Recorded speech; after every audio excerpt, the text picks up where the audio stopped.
Hello बच्चों, कैसे हैं आप लोग। उम्मीद करते हैं स्वस्थ होंगे। आज हम लोग हाइड्रोजन स्पेक्ट्रम के बारे में डिस्कस करेंगे। और हाइड्रोजन स्पेक्ट्रम है, इसका अध्ययन वैज्ञानिक बामर ने किया था और इस स्पेक्ट्रम में काली पृष्ठभूमि पर बहुत सी चमकीली रेखाएं प्राप्त हुई थी। और देखिएगा किस प्रकार से प्राप्त किया था, तो और कितने प्रकार की इसमें श्रेणियां मिलती हैं। तो जो हाइड्रोजन स्पेक्ट्रम है, इसमें 5 श्रेणियां मिलती हैं। पहला आपका लाइमर श्रेणी, दूसरा बामर श्रेणी, तीसरा पास्चन श्रेणी, चौथा ब्रैकेट श्रेणी और पांचवा आपका खुंड श्रेणी है। अब देखिएगा कब लाइमर होगा, कब बामर, कब पास्चन, कब ब्रैकेट, कब खुंड। यहां से फिगर से आप देख रहे हैं, जब कोई भी परमाणु किसी ऊंचे ऊर्जा स्तर से जब पहले ऊर्जा स्तर में आएगा तो वहां पर लाइमर सीरीज मिलेगी और यहां पर जो उत्सर्जित स्पेक्ट्रम होता है वह पराबैंगनी भाग में मिलता है। दूसरा बामर, इसमें क्या है, जब कोई भी परमाणु किसी ऊंचे ऊर्जा स्तर से दूसरे ऊर्जा स्तर में आएगा तब यहां पर आपकी बामर श्रेणी प्राप्त होती है और इसमें जो स्पेक्ट्रम की रेखाएं हैं ये दृश्य भाग में मिलती हैं। तीसरा आपका जो पास्चन श्रेणी है, इसमें क्या है, जब कोई भी परमाणु किसी ऊंचे ऊर्जा स्तर से तीसरे ऊर्जा स्तर में आएगा तब यहां पर पास्चन श्रेणी की रेखाएं मिलेंगी और ये जो है औरक्त भाग मिलती है।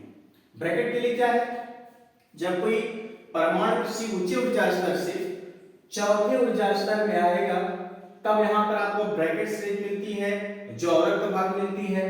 आपका नंबर 5 खुंड सीरीज है। इसमें क्या है कि जब कोई परमाणु किसी ऊंचे ऊर्जा स्तर से आपके पांचवें ऊर्जा स्तर में आएगा तब वहां पर खुंड सीरीज मिलेगी और यह भी औरक्त भाग मिलता है। हम इनकी अलग अलग डेफिनेशन को देख ले रहे हैं। पहले हाइड्रोजन स्पेक्ट्रम, इसमें क्या है, हाइड्रोजन के स्पेक्ट्रम का विधिवत अध्ययन वैज्ञानिक बामर ने किया था।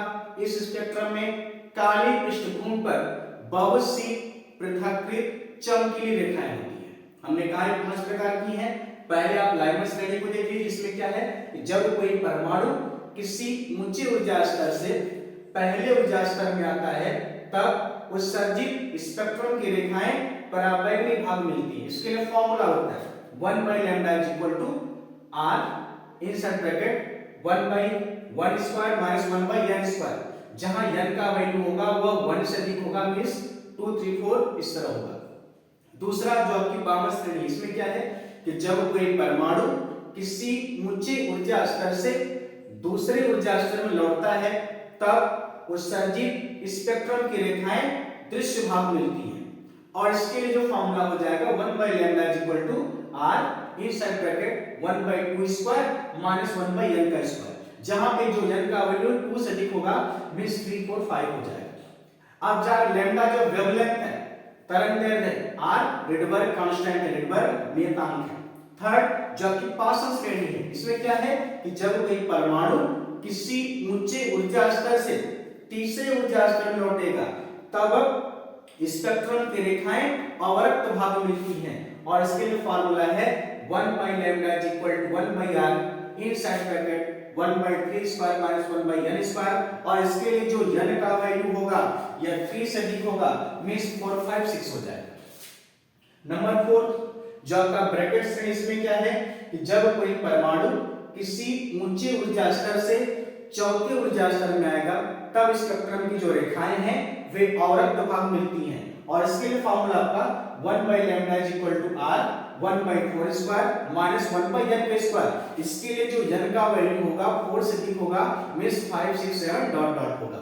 पांचवा जो आपका खुंड श्रेणी, इसमें क्या कहा गया कि जब कोई परमाणु किसी ऊंचे ऊर्जा स्तर से पांचवें ऊर्जा स्तर में लौटता है तो उत्सर्जित स्पेक्ट्रम की रेखाएं औरक्त भाग मिलती हैं। इसके लिए फॉर्मूला क्या होगा 1/λ = r इनसाइड ब्रैकेट 1/5² - 1/n²। इसके लिए जो n का वैल्यू होगा वह 5 से अधिक होगा, मीन्स 6, 7, 8 इस प्रकार से होगा।